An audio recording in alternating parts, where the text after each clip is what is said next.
We've got a couple of fantastic women who are in tech and Web3 in particular. Today we're hosting Jasmine Maietta of Round 21 and Erika Kang of KryptoSeoul, BuidlAsia, and Erikaverse. Thank you.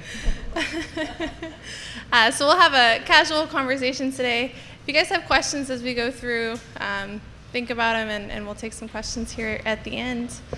I'm Deanna, Wursta, here at WRST Collabs, so I'm delighted to be with you all today.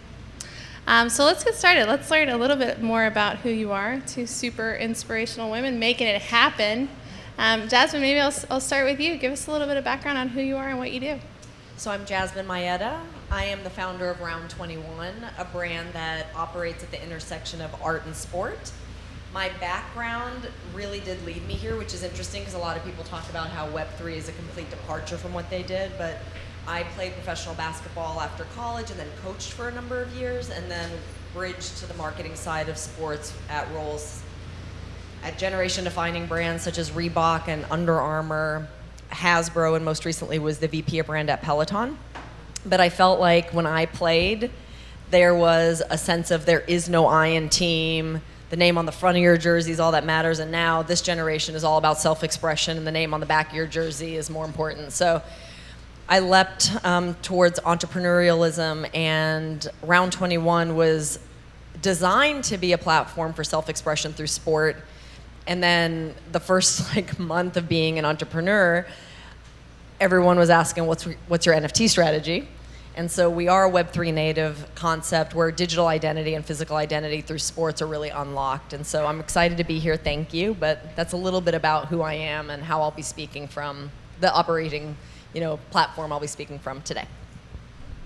Hi, my name is Erika Kang. I am from Seoul, South Korea, so I just flew 13 hours to attend Consensus.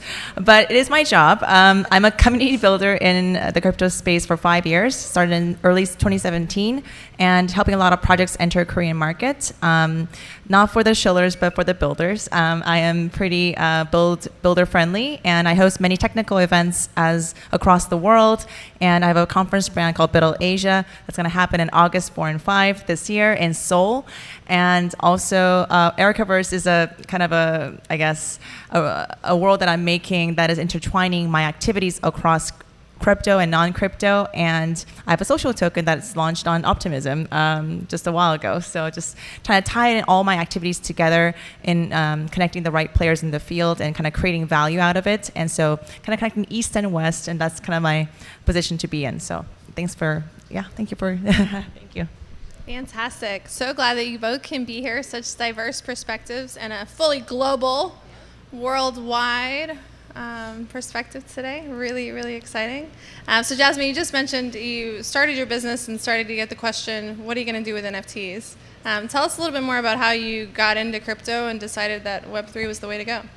So Round 21's first product was actually a ping pong paddle with a select group of artists, and the artists actually started to ask, what's your NFT strategy? So I decided to go on a listening tour, and this is early 2020, very much around the idea of Clubhouse listening. And when I felt like artists were talking about a complete ownership and autonomy from the institutions of the gallery world, and then saw NBA Top Shot launch from a sports perspective, I knew that art and sport were going to have a renaissance through NFTs. And by just a lack of, I think, confidence around how Web3 and Round 21 were going to, intersect, all of 2021 was an experiment. We curated crypto art and crypto voxels. We launched digital trading cards for legends who were inducted into the WNBA Hall of Fame. We built a few NFT drops that came with a physical Round 21 basketball in order to recognize, okay, what does the world need from us and what are we really good at? And that's what helped create a foundation for us now in 2022, which is basically operating a modern sports lifestyle brand where your digital and physical identity can be fluid, and with Round 21, you're saying who you are through your game. That's really what we want to be and what we serve our athletes and artists through. And that digital physical hybrid is, I think, going to eventually be what Web3 is. It's not one or the other, it's both, and we're already operating there. And so that's how I got in, and it took a bit of time to really understand what we were going to be focused on, and had a lot of failures, but it really makes us confident now that we're doing what we need to be good at and great at with our community of artists and athletes. Yeah, so interesting. Experimentation, right? All learning, right? Fail forward. Yeah. And Erika, you were sharing with me earlier a little bit about your background, which is not necessarily the same as where you are now. Do you mind sharing a little bit about where you came from and how you transitioned into crypto? Sure. So, yeah, it was a very unconventional turnaround. I'm a policy major at Stanford, and I was kind of thinking about my next path, and I ended up joining Korea Telecom, which is a big corporation in South Korea, very, very traditional, very government-run.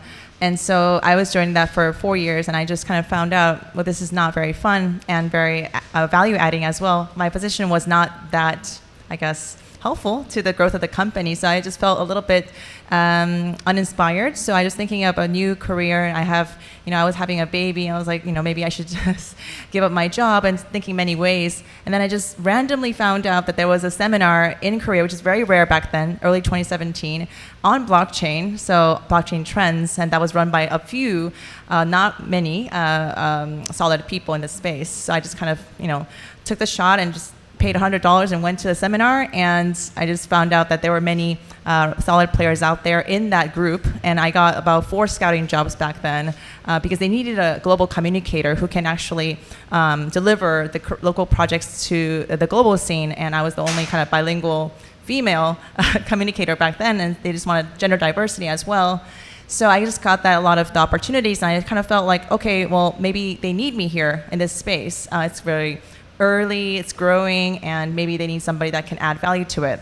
So that's why I kind of tried out. I didn't join the jobs that I was scouted for, but I was diving into this space and kind of being educated, self-education, and looking at it for a few months, and I just discovered, okay, well, I think there's opportunity here, and I can learn something by actually doing. So and I ended up, getting in touch with a lot of the layer ones out there, Ethereum, Solana back then. They were little back then. Solana was like 4 people back then, so it's like very small. Now they're huge, but Polygon folks, and I had the advantage of getting access to a lot of the layer ones and kind of starting stage, and so I helped them, get access to the Korean market a bit through meetups, and that's how I kind of branded myself as the gateway to the South Korean market. And so that kind of led to one another, and I'm kind of an independent player now, not associated or funded by any, a big corporation or anything, but I'm very flexible, neutral, and independent. So that's how I kind of made my branding throughout my career. Yeah. Fantastic. Such an inspiration. I wonder, how did you form those connections early on, especially as a woman in the tech space? Yeah, that's the question that I guess asked all the time, because it's kind of daunting to kind of get connected. In the earlier days, I went to this conference in Shanghai. It was called the Wanxiang Conference. Wanxiang is a very big Chinese corporation that was investing a lot of money into blockchain. They had a research lab, and Vitalik was also very well connected with the Wanxiang group. So he was there back in 2017, and I remember meeting him there during this whole group of Chinese, and I was the only Korean there. I was meeting him and saying, hi, I'm from Korea. I just kind of went there and just said hi, and he was kind of available back then. So I just kind of, fortunately able to just connect with the whole team and Vitalik back then. So I was kind of, very actively, branding myself and just kind of delivering that I can add value and I can help you in Korea. And that kind of sincerity kind of helped a little bit. I think that message, and on and on. So not only Ethereum, but just many other teams. And by helping them by execution, like for example, like hosting really solid meetups for them in Korea, not connecting to scammers, and just kind of like really showing myself that proving that I can really add value. that led to another. So I think like word of mouth really played a part in kind of delivering trust and reputation across different groups. So now it's kind of like, I don't need to be like out there, but yeah, before it was kind of like I was really putting myself out there. So yeah. Yeah, you've proved that you bring a lot of value to the space. Thank you. And Jasmine, you are incredibly well connected. We met through a mutual connection, and it seems like everyone I talk to knows you and what you're up to. So similar question to you. How have you formed connections and made it happen in this tech space, being a woman? I mean, I think it's about putting yourself out there. We all have gifts, and this is something that is a really important thing to remember in a building environment. We all have gifts that might be, you know Austin better than anyone, or you're a creator, or you know how to edit video, or you have a passion for collecting trading cards. Whatever that passion is, you have it. We all have it. For me, it happens to be spending 20 years in the sports industry. And so being able to understand, and Round 21 has relationships with the NFLPA and the NBA and the WNBA and athletes. The other side of the, culture of what we're a part of wants access to that. And so I have value to talk through, the lens of working with athletes and being a part of these cultures, while I'm learning about Solana or Flow or Ethereum in that value exchange. And I think if you can think about what you naturally love or the places you've spent time, and think about how you can add value to someone else and put yourself out there, it'll boomerang back and it'll help open doors. And to your point, Blake Jameson, one of the artists featured here in this incredible NFT gallery that Wursta Collabs has created, is a great example of an artist constantly putting energy out there and making introductions. And he's actually taught me, do it infinitely. There's a lot of people here who I'd like to meet, and maybe there's some gift you have that I can learn from. And I think that is just the operating model of this space and what I've taken into co-creating with Round 21. Mm-hmm. Mm-hmm. Yeah, that's fantastic. That's really helpful. Thank you. Put yourself out there, right? Why not? What about the other side? You mentioned earlier failures. I'm sure there's been some challenges, especially as a woman founder, right? You left a very successful company to found your own business, and Erika's similar experience. But Jasmine, what sort of challenges have you run into, or what advice would you give a fellow woman who might want to go out and do her own thing? Well, I think this is maybe something everybody can resonate with, which is language. I had no fluency at all with tokens, DeFi, NFTs, zero. And it was super intimidating until I started to, again, it's almost like reframing it in your mind that nobody is an expert in this space. We're all, and I said this on a panel yesterday, we're all in preschool when it comes to Web3. Just some of us have been in preschool 6 months, and some of us are just walking in the door with our backpacks, but we're still all kind of looking around. And so understanding that, the fluency part, I got comfortable not knowing and very comfortable asking. I mean, the other day someone was talking about Algorand, and I feel like I'm on the stage, someone gave me a microphone, so I know something, and I had never heard of that, or them, stacks. There's whole parts of, so that's the other thing, is going alone is a failure method. Do not go alone, because there's too much to learn, and being okay with not knowing, and it actually disarms the other person you're talking to. When you're like, oh, I didn't, tell me about, that's another thing, tell me about what you're working on is such a gateway to a common understanding that no one knows everything, because at least they can talk about what they're doing. And in that, common sharing of, you don't know what I know, and I don't know what you know, but together we might build something great, has been the culture that I've been fortunate to live through. So it really is just, I think, the fluency that can be intimidating, just kind of going away. And then also somebody I would also encourage anybody here to do this. Somebody once told me hey, Blake Jameson, we were just giving you credit. Hey, artist. Yeah. If somebody starts talking to you in jargon, which happens all the time, just saying, but give me a practical example of what that means, and then internalizing that for yourself has been a trick I've been able to lean on.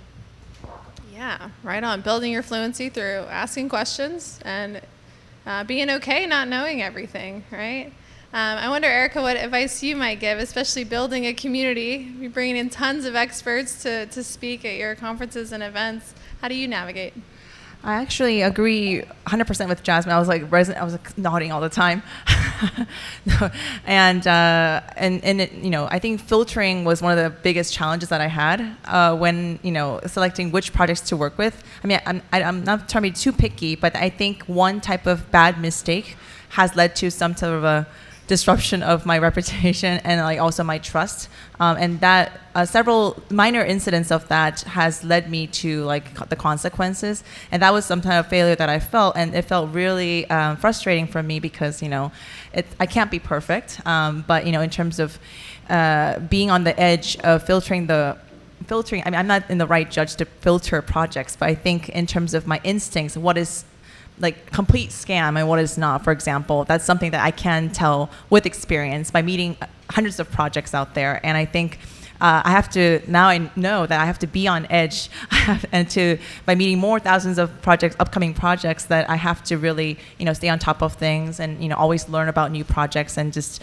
really find the fundamentals in that project. So that was really one of the, I think, icy incidents that I almost had. And in my conferences, it's really like one time per year. So people just have that experience. And if they, find that it was a scammy project after all, that's a total hassle. For example, I mean, I'm not saying that Terra is like it's a scam, but it did fall apart. And I'm sure many of you were affected in any way, psychologically or, financially. But having Terra not in my events for August was one of the best decisions that I've made recently. So I think that was one thing that I made very nicely. So some of the things that I think, that should be on the lesson for my upcoming conferences and events and my content as well. So yeah.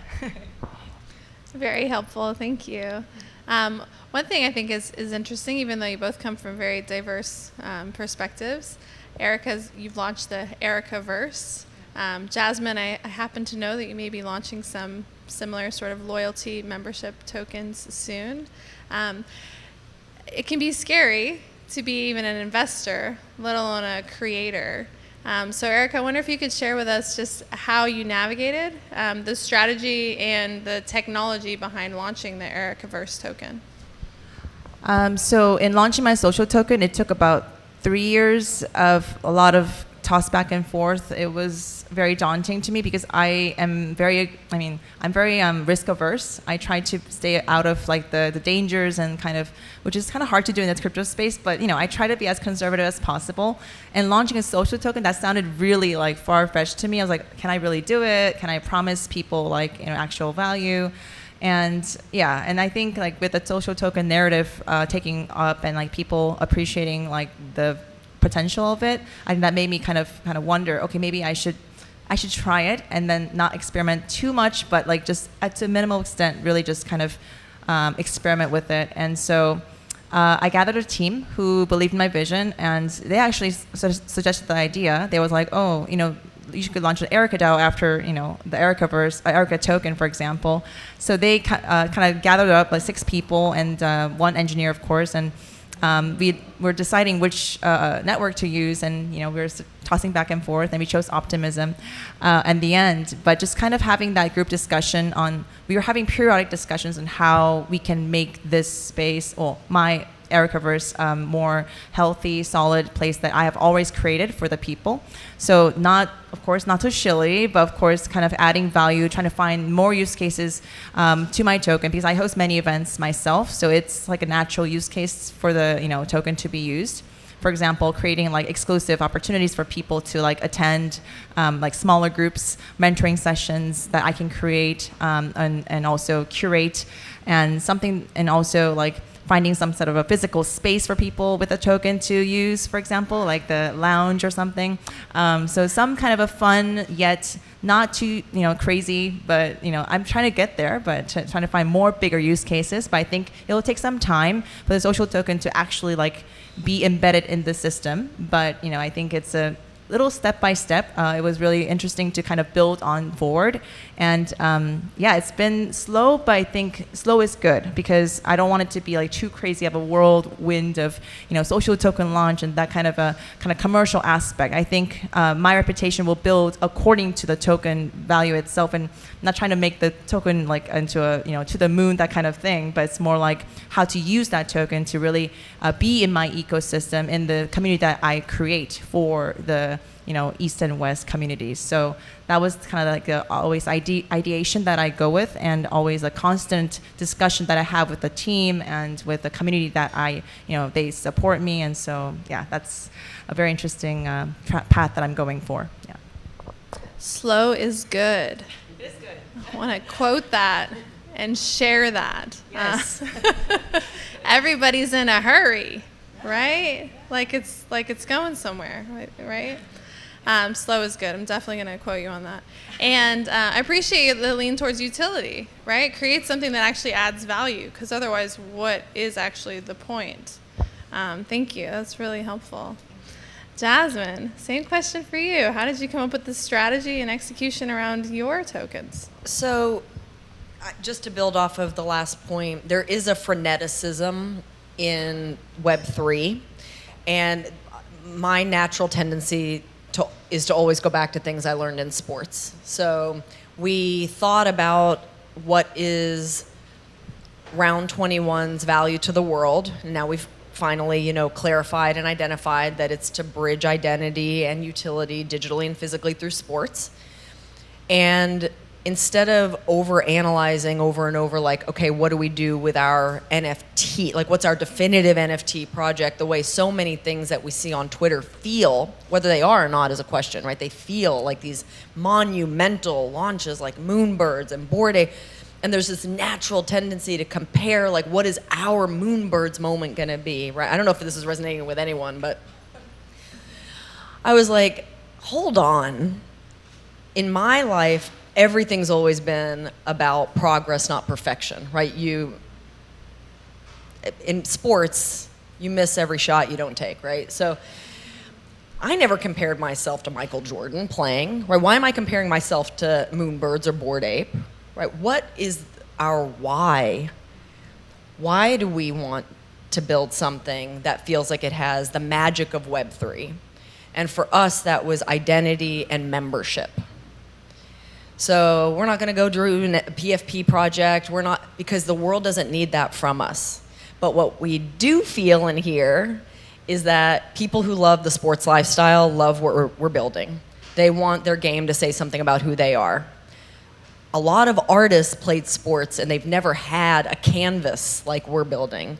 So the people that want a little bit of what we're doing and want to be a part of the Round 21 creative world, we're going to give them access to a token that enables them to be a part of our journey in the deepest and most meaningful and most sticky way. And we're actually holding a portion of this, which is very important to me. And we're gifting, and I know there's like, free mints is like a thing right now. We had the strategy before the moment, but who cares? We're gifting our select pass to a subset that have gotten us here. So artists like Blake who've opened doors, the Wursta Collabs team who have helped us, the Kickstarter from 2 years ago, like those early supporters we feel should be honored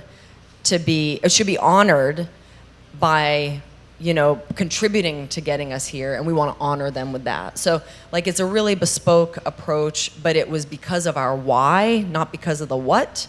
And so even if it, quote, fails, we know the intent was pure. And that's the progress, not perfection. And so we're kind of disarmed because of that. We don't feel this like pressure. We feel like we're going to gift the early people who've gotten us here, and we're going to provide access to those who like what we're doing, and then together we'll see what happens next. progress, not perfection. Come from the why. What does the world need from you at this time? Really, really helpful framing. So this will be my last question, and if you all have questions, please feel free. What's next? We got a lot going on, right? And the world's constantly changing. Ideas that we've had, right? Things happen, ideas progress, strategies change.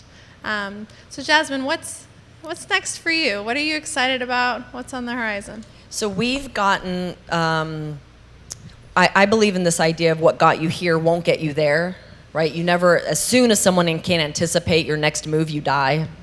And I really believe that. So, no, I mean, it's true. Like, as soon as someone's like, oh, they're going to do this next, that's a bad position to be in. So what we've worked to get to here is incredible multi-year, multi-drop partnerships with the biggest names in sports and entertainment, as well as Web3 and our artists. That was the work to get us here. Now it's to deliver products and experiences digitally and physically aligned to cultural moments. And then once we've done that, we'll see what happens next. But what we want the world to see Round 21 do in the next, call it 8 to 12 months, is have a complete, consistent, and reliable and repeatable disruptive experience wherever culture and sports is happening. And so you can imagine what that could mean around Super Bowl, which we're already planning in Arizona. You can imagine what that could mean around Art Basel in Miami, which we're already planning. And then Matt and I were talking about South by Southwest already in 2023, right? So those are the moments, but then what we do in those moments are going to be completely up to like the creative energy of our partners. But so that consistency and presence, that ever presence of Round 21 around those cultural moments is what we're excited to bring to life next. How exciting. Keeping them guessing. I appreciate that. Erika, what about you? What are you excited about? What's next? I keep agreeing so much to what Jasmine said. Keep them guessing. I think that's what, everyone asks me what's my ultimate goal. Everyone does that. And at the end of the conversation, everyone's like, oh, what's your ultimate motivation? What is your intention in doing this for the community?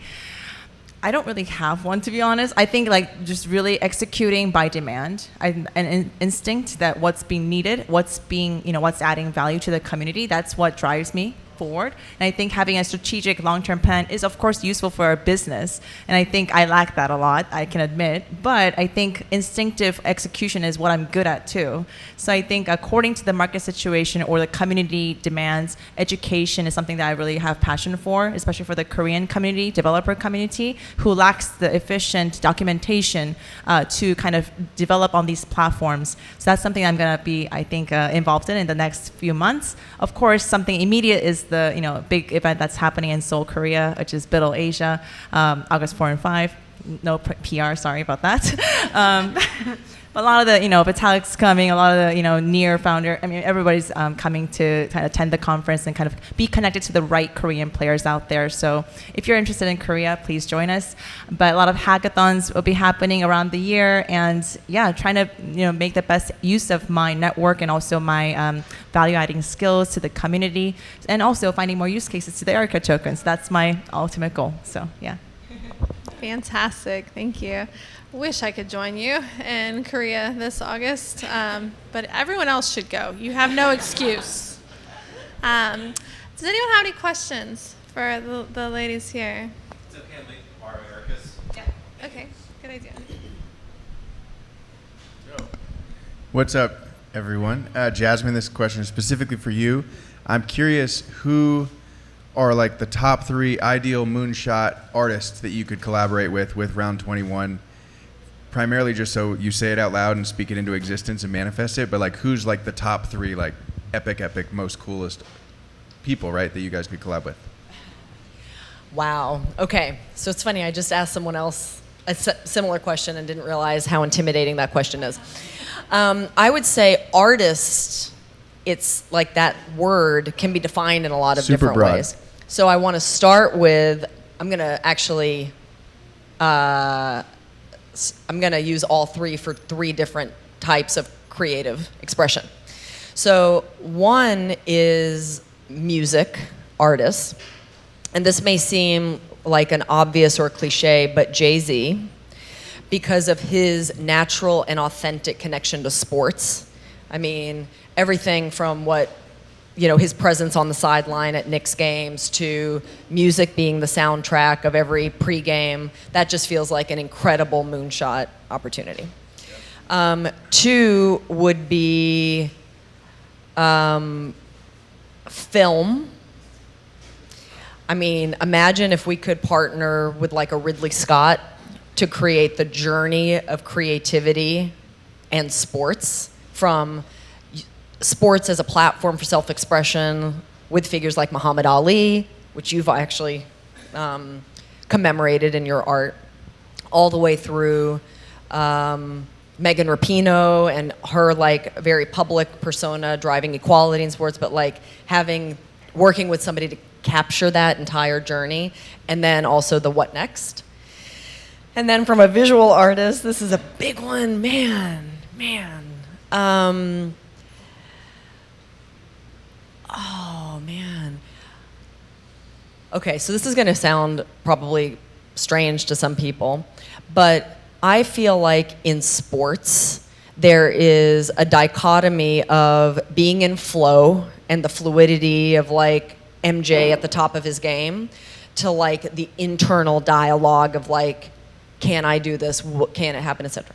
So I'm actually gonna put 2 artists together, one that could maybe create the flow and one that could create the freneticism, and that would be, so X copy from a freneticism, and oh my God, who would you say from a flow perspective, like a visual, I don't know. I mean, I think like a Micah Johnson would be fantastic. Yeah, from a narrative perspective, yeah.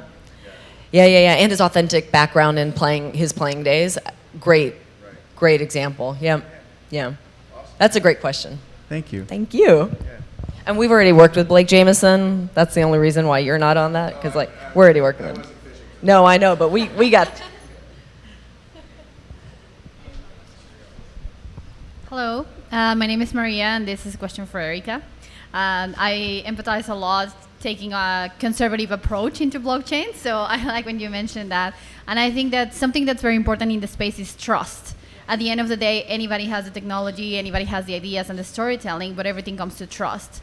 So you launching a token is a huge, jump of trust. And I am just wondering, what strategies are you using to gain trust on people that's investing on your token?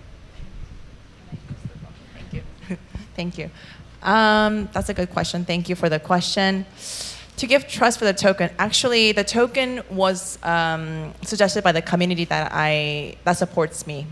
So it was not something like an ICO type of thing. I did not fundraise. I did not, shill in my, all my media, PR relations. I think less is more in terms of like launching a token. The more, I guess, slow the progress is, and kind of like you kind of prove by doing it. So I think creating the use case and showing what you can add value with the token. I mean, I think my activities do prove what I've been doing, and they already create a reputation that, okay, I can actually execute. And so launching a token wasn't like a very random idea. I think people know what I'm going for, and they're not like, oh, this is a very like, she's gonna shill and like retire the industry or something. That was not the intention, and people know that intention because of my previous activities and my performance. So I think because I was not sure in the beginning, right, for example, 2018, was I able to launch a token? I don't think I will, because I didn't have the reference enough to prove that, okay, I'm not only in for the money. I'm not like printing out money, and I won't like rug off or rug pull or whatever. But I think I was waiting for the right moment to have enough trust in the industry that I'm not in it for the money. So I think that just kind of the timing is really important, and I think the accumulated reference and your proof of performance, that's what really kind of gave me that trust, I would say. So nobody really questions after launching the token, oh, like, are you gonna just like retire in a year or something? I don't think they look at me differently because of launching the token. They just think, oh, it's an extra value add to what I've been doing. And honestly, with my diverse activities in the scene, it's been very diverse so that it was not tied into a social, tied into like an ecosystem, like in a very efficient way. So that was the initial background in launching the token, is because I wanted to tie in all my activities together, and it was just kind of random all over the place. So I was a little frustrated with what I was doing because, you know, I have many accomplishments, but something that could have that kind of ecosystem vibe and tie-in tool was lacking, incentive was lacking. So that was why I launched the token, and people, as I said, they believe in me because of the accumulated trust. So did I answer that question? Absolutely. Thank you. Any other questions, y'all?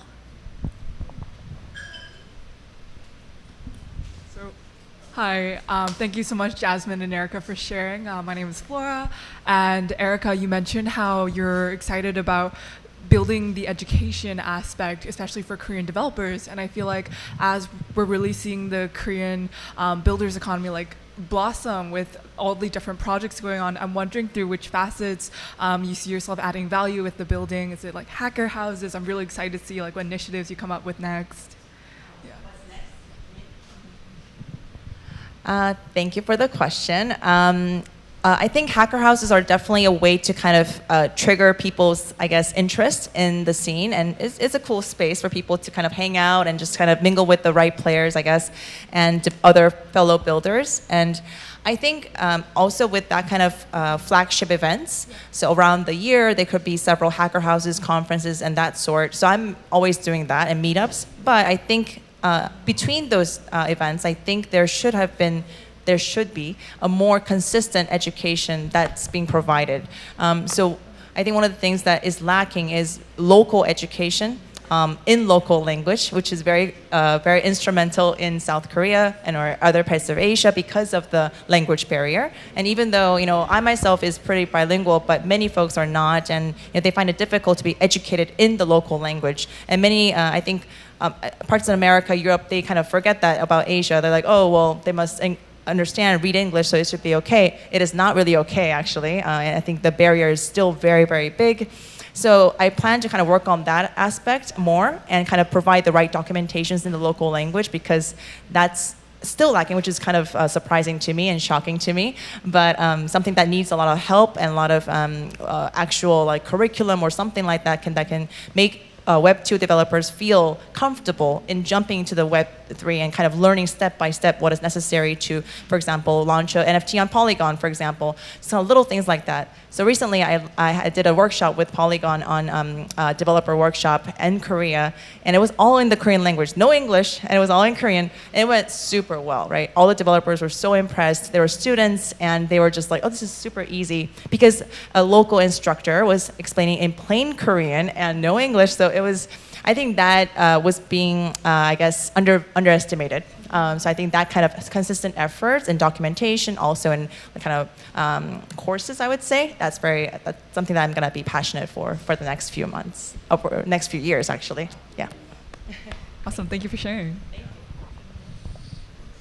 Thank you. Great questions. We could probably take just one more. I know Alex is eager. Yeah, if there's nobody else from the crowd. Everybody else good? All right, Alex, Cool. all you. Thank you. So first of all, thank you all for coming in and being a part of this. This is super awesome to see you all on stage at the same time. Really awesome to see all women on the stage at the same time. And you know, I think that you gave some really solid advice in terms of like, take it slow, don't be in a rush, be humble, listen. You know, like these were like really solid advice for absolutely everybody. I'm curious if you had any other words of encouragement specifically for younger women of color, girls of color. If you know, what would you say to them? And how would you encourage them to get into crypto, or you know, make sure that it's the right choice for them? I'll start by saying, don't ask for permission. Like there's never, I almost like am gonna get emotional. Like there's never been a moment where the rules are being made while the culture is being created.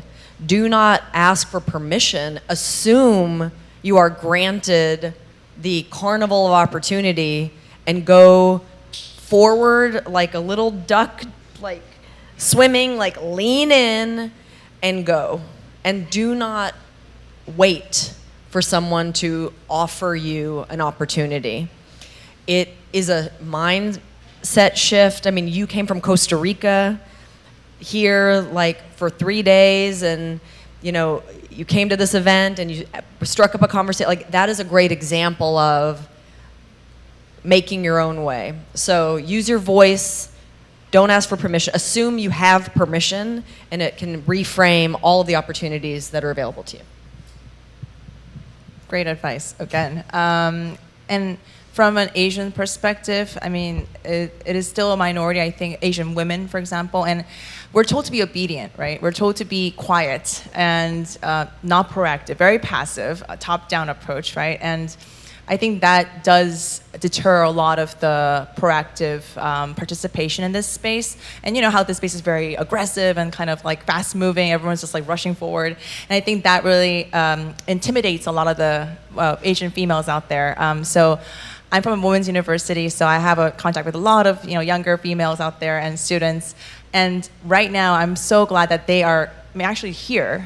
Some of them are here, and like they got a grant from like a media company, and they're definitely proactive. And I think that those kind of use cases or that kind of experiences do inspire people. And the way that I did, getting up to Vitalik, for example, just get out there and say hi, what I can add value in a very sincere way, of course, not like shilling way, of course.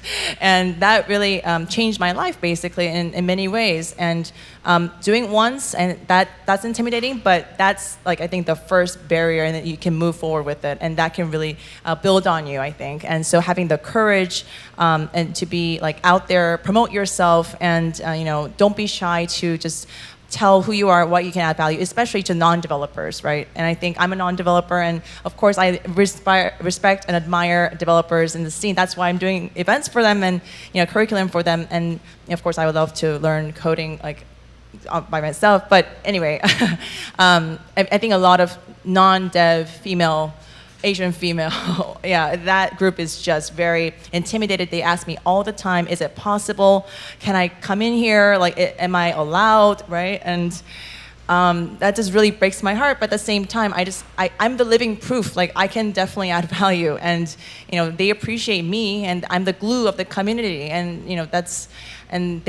that feels relieving to them. So yeah, I think just be out there and just be yourself, but add a little bit of, I think bluffing a little bit and promotion, right? That would actually help as well. And not being too humble. I think that's one thing that also a lot of Asian females should feel, right? And I think, yeah, it's a little bit different culture, but I think we feel too humble. We're like, oh, we're not that much. We're not that valued anymore. So we just kind of, shrivel and just kind of, that's one thing that really frustrates me. But yeah, that's one advice that I would definitely love to give Asian females out there. So inspiring. Thank you both so much. You don't have to be a developer. None of us are developers. You certainly don't have to ask for permission. No need to be overly humble, right? Put yourself out there, make your own way, make it happen, just like you are. Erika, Jasmine, thank you so much for joining us today. Folks, thanks for the questions.